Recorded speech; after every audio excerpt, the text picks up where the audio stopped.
Vous retriez vos cartons, vous protégez la nature et surtout vous l'épuisez moins finalement. Le plastique, c'est du pétrole. Si vous recyclez ce plastique-là, vous allez prélever moins de pétrole.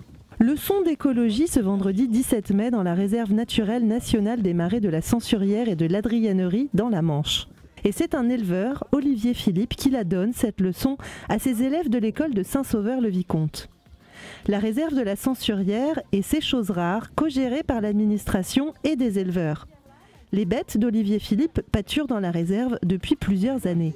Quand je me suis installé en début 2000, on avait besoin d'agrandir la surface agricole.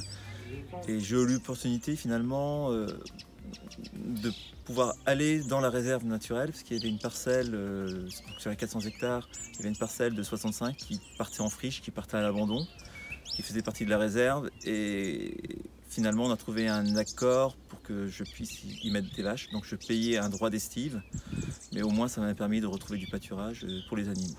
L'objectif pour la réserve était d'ouvrir les paysages avec des conséquences positives sur la biodiversité. Et finalement, le fait de rouvrir l'espace, le fait de faire des fauches sur certaines espèces qui étaient invasives a permis de redécouvrir certaines espèces qui avaient pratiquement disparu ou qui menaçaient de disparaître, comme certaines orchidées ou comme l'Hydrocera, qui est une plante carnivore, qui est très sensible et qu'on ne voit que dans les milieux tourbeux. Alors aujourd'hui, face aux enfants, l'éleveur reprend espoir en l'avenir.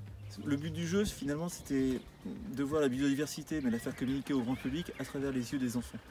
Ce qui peut paraître étrange, mais les enfants, c'est eux qui protégeront aussi derrière la biodiversité. En contexte d'agribashing, forcément, ça fait du bien, rien que de voir aujourd'hui la journée avec les enfants qui étaient émerveillés, de voir des animaux sauvages comme des cigognes, des choses comme ça, au milieu des vaches. Forcément, ça redonne le moral et on se dit que derrière, il y aura encore un avenir pour l'éleveur.